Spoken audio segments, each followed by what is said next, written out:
empezar a hablar de lo que es lo que está sucediendo en este momento. Muchas personas han oído desde marzo, cuando empezó la crisis con la pandemia, oyeron hablar de que estábamos en una crisis económica y efectivamente eso nosotros lo empezamos a analizar y a promocionar desde marzo.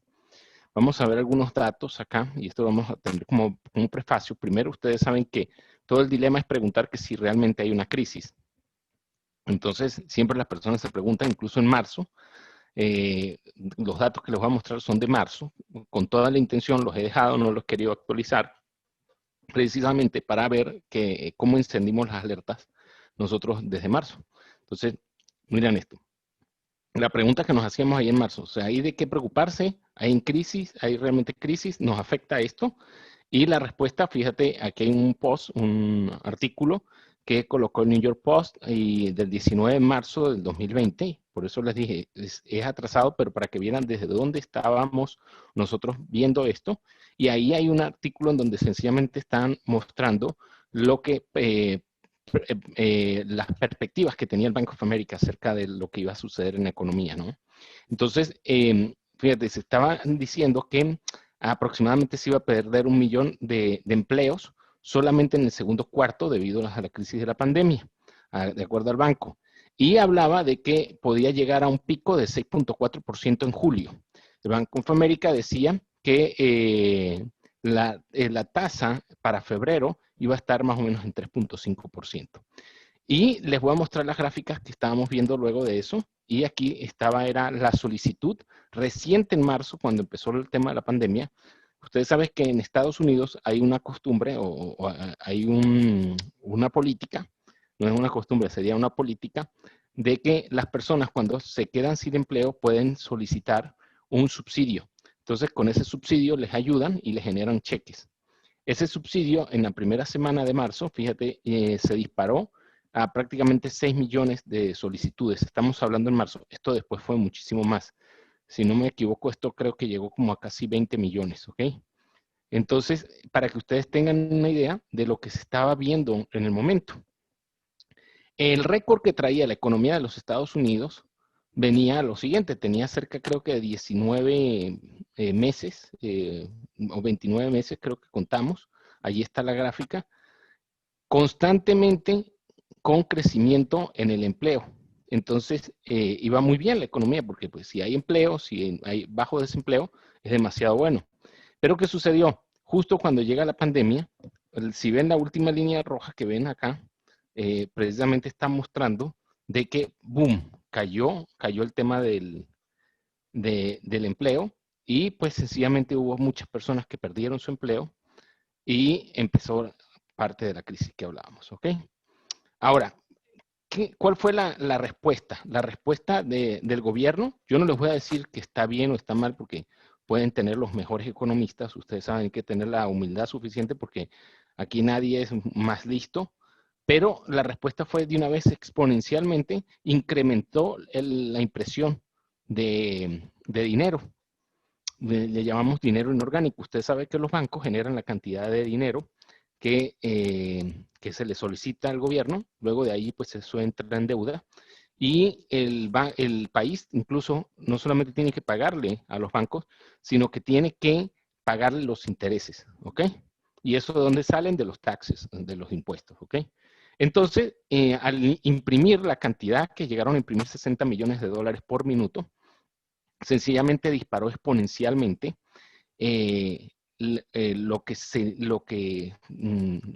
la deuda pública del país. Y entonces, al incrementar esto, sencillamente esto devalúa el dólar. De hecho, yo puedo mostrarles, por ejemplo, puedo mostrar acá el índice del dólar. Vamos a hacerlo con calma porque tenemos bastante tiempo. Pero yo puedo mostrarles, y se los voy a mostrar acá, lo que ha sido el índice del dólar. Vamos a mostrárselos acá. Y sencillamente, pues le venimos haciendo el seguimiento. Aquí tienen ustedes, perdón, y ahí está el SP. Voy a mostrarle el índice del dólar, fíjate. Y sencillamente, en marzo, mira, en marzo tuvo una recuperación. Bueno, en ese momento tuvo la caída. Cuando fue febrero, marzo vino el tema del virus. Después, aquí empezaron a haber inyecciones a la economía y después de aquí, sencillamente lo que ha caído es el índice ha disminuido. ¿Por qué les muestro esto, muchachos? Esto es el índice del dólar con respecto a las otras principales 6 monedas.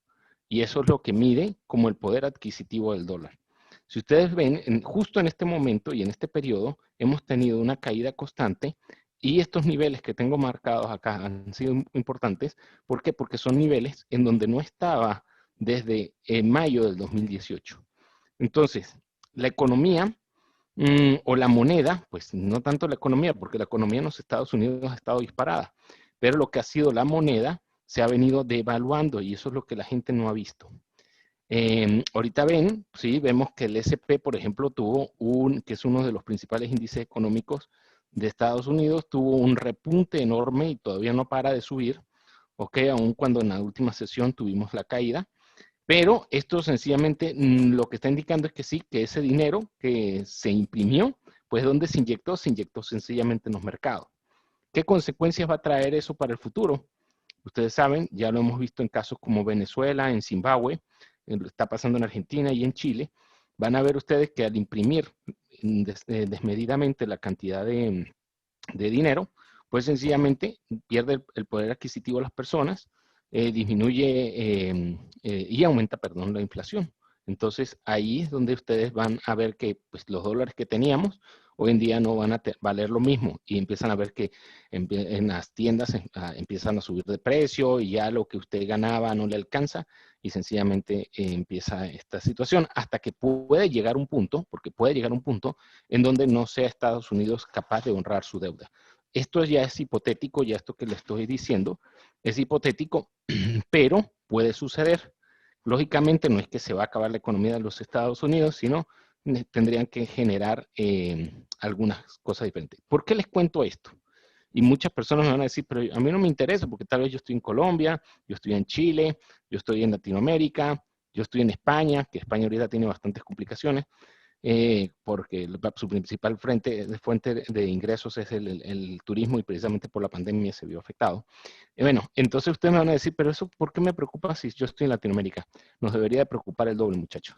Hay un dicho que yo siempre tengo en cuanto a economía y a las crisis, que si en Estados Unidos es una gripe, para Latinoamérica es una neumonía.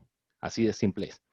¿Por qué? Porque nuestras economías son totalmente dolarizadas y las rentas y los cálculos todos se hacen en base al dólar. Entonces, si el dólar se afecta, junto con el resto de los problemas que tenemos en Latinoamérica, especialmente la corrupción, entonces, sencillamente, esto se dispara exponencialmente. Entonces, es de preocuparse y en vista de esto, ustedes han visto que hay negocios que han cerrado, personas, como le digo, que han perdido empleo y hemos visto como una crisis ahorita, bueno, viene la apertura, se ve que se está volviendo a aperturar las economías de Latinoamérica, pero la crisis está ahí, ¿ok? Eso es lo que quiero que identifiquen. La crisis está ahí, la crisis está ahí. ¿Por qué les digo esto y por qué les quise decir esto como un plus? Y decirles que es como un prefacio, ¿ok? Porque hoy en día creo que más que nunca es necesario como alertar a la gente de que es necesario moverse, hacer algo, porque antes se decía, se va a mover como que el piso, y aquí ya el piso se movió. O sea, ya más bien estamos un poco tarde. ¿Qué hemos encontrado? ¿Qué he venido haciendo yo desde hace ya varios años? Creo que ya son como más de 5 años. Pues yo empecé desde ese entonces, yo quería buscar una alternativa. Yo había participado de negocios y de modelos de negocio en donde, gracias a Dios, me había ido muy bien. Había tenido muchísimas recompensas, muchísimas satisfacciones personales. No me quejo y le doy todos los días gracias a Dios y a las empresas en las que pude trabajar. Pero yo quería también algo que dependiera de mí mismo, que no dependiera de terceros, que no dependiera de la economía del país. Ustedes saben la crisis que ha traído Venezuela y pues que se debe a que hay cambios de políticas y esas políticas perjudican a las personas. Hoy en día la próxima crisis que estamos viendo sí está en Argentina, esa ya la sabemos, está Chile, pero en economía, por lo menos en el caso de Colombia, hay unos índices muy preocupantes. Entonces, las próximas crisis que podríamos ver, no les estoy diciendo que va a ser al nivel tal vez de Venezuela, pero de las próximas crisis, las más próximas va a ser en Colombia. Entonces, ¿por qué les cuento esto? Porque hay que prepararse. Y precisamente uno conoce a tantas personas y tiene tantos amigos y vale la pena decirle. ¿Qué ventajas yo conseguí de hacer dinero con los mercados? De invertir en la bolsa, de hacer trading. ¿Qué ventajas yo conseguí? Que a nosotros no nos importa, muchachos, si el mercado está bajando o está subiendo. Por ejemplo, nosotros veníamos durante un mes y medio haciendo trading con un mercado totalmente al alza en el S&P 500. Y lo que fue en la sesión del viernes, viernes y jueves, tuvo una caída sorprendente y nosotros igual aprovechamos, o sea, igual ganamos dinero con la bajada y ganamos dinero con la subida. Daisy es una de nuestras traders de información que está acá en la sala y ella les puede decirle, mire, sí es cierto, o sea, hicimos operaciones, ganamos de bajada, ganamos de subida. Entonces a nosotros nos interesa a la final si el mercado está o no. A nosotros nos interesa que el mercado esté abierto. Por ejemplo, el lunes va a estar cerrado porque es el Labor Day en Estados Unidos y entonces sencillamente no va a haber operaciones. Pero si el mercado está abierto, nosotros vamos a estar ahí operando, ¿ok? Entonces les comento esto, ¿por qué? Porque sí vale la pena de buscar y de aprender. Esto es más que todo de aprender. ¿Qué ventajas tiene operar en este momento de crisis? Como les digo, y lo pudo haber visto, como les digo, Daisy y todos los muchachos de la academia que han visto, que vieron el mercado el viernes. Cuando caía, se hacía mucho más dinero y era mucho más rápido. Metíamos operaciones en corto, siguiendo nuestra estrategia y ¡pum! Teníamos la ganancia más rápidamente.